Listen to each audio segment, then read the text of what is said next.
Okay, so we are continuing our football club history series. We've got two videos today, both London clubs, and I did a poll on the channel recently, and Crystal Palace and Brentford got an equal share of the votes as the two most popular clubs for the next set of club history videos. So we'll start with Crystal Palace, and then we'll do the video on Brentford later. Now, Crystal Palace, the current club of Crystal Palace, because it's the second club to have the name, were founded on the 10th of September 1905. The amateur club was formed in 1861.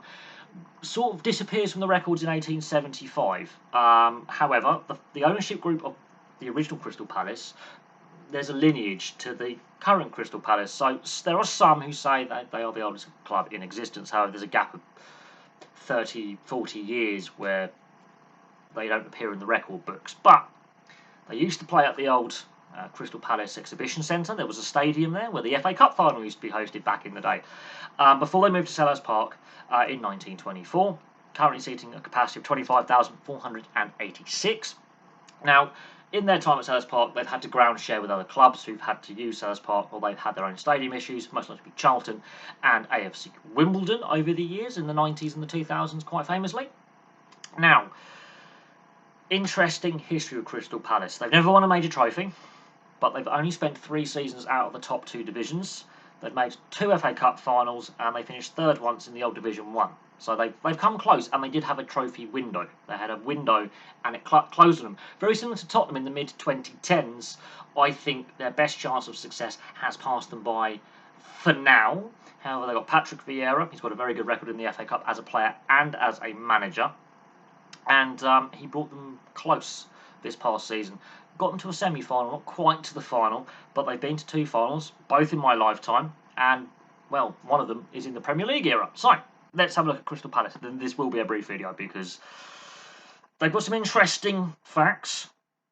It's that lack of success that really frustrates me with Crystal Palace, because they should have had some, in my opinion. Now, founded 1905, the year of foundation, they applied to join the Football League, and their application is rejected. The Football League did this a lot until about 1920. The Football League rejected a lot of applications for clubs to join until 1920, 1921, and suddenly the league explodes in size. As we've seen in a lot of other videos, a lot of clubs joined in 1920. So in 1905, they joined the Southern League instead. They are a professional club, and there are professional leagues other than the Football League in existence. The Football Alliance was a rival league for a few seasons. The Southern League is actually quite an important league at the time.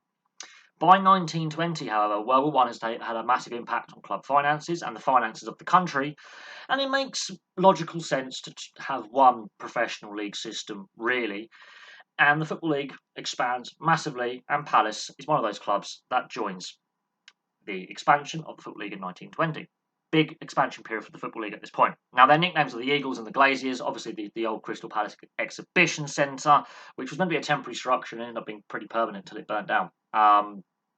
I'll go do a video on the Crystal Palace on the other channel, the History Boffin. It's a very interesting story, and of course the Great Exhibition is a very important moment in the history of this country. So there we go.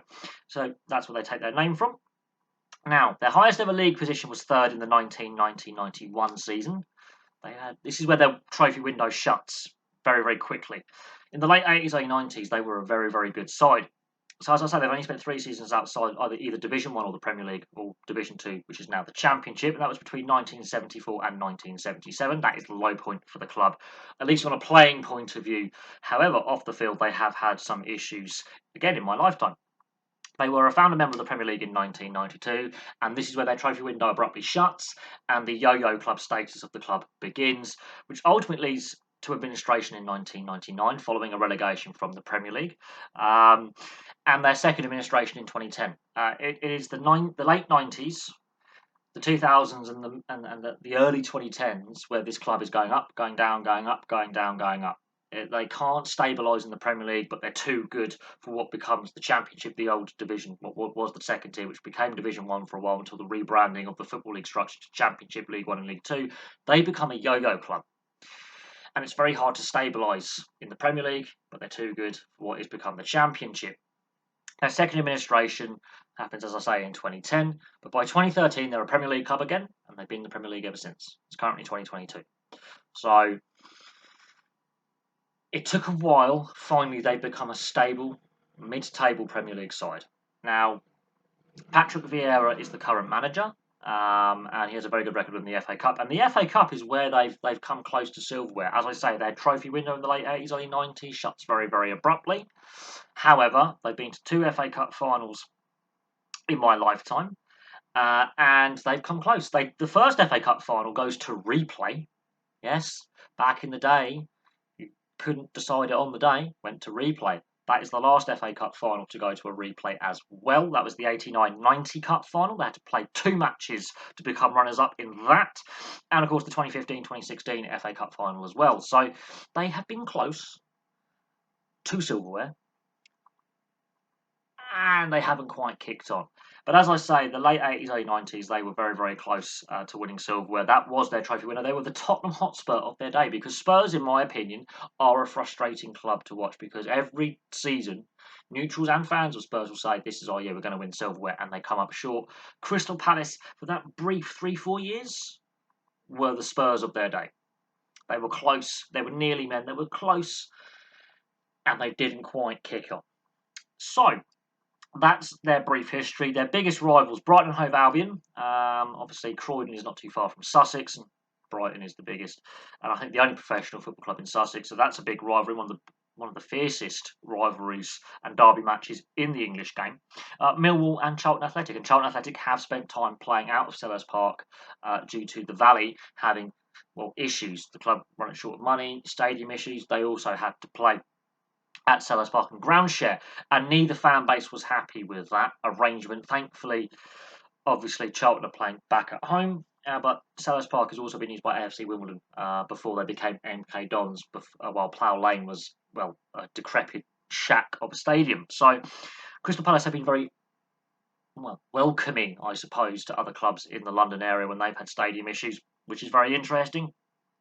Selhurst Park, there are plans to expand the capacity, I believe, at some point, because 25,486 Palace are a very, very well supported side. I know a lot of Crystal Palace fans. They've got a very passionate fan base. I can see Selhurst Park having some expansion to the stadium at some point. Now they've stabilised as a Premier League side.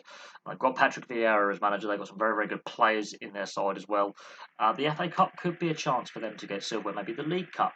Patrick Vieira has a very good record in both League and FA Cups as a player and now as a manager, especially with the FA Cup getting to a semi-final last season. So there we go. There's a brief history of Crystal Palace Football Club. Thank you very much for watching, and I'll have some more content for you very, very soon.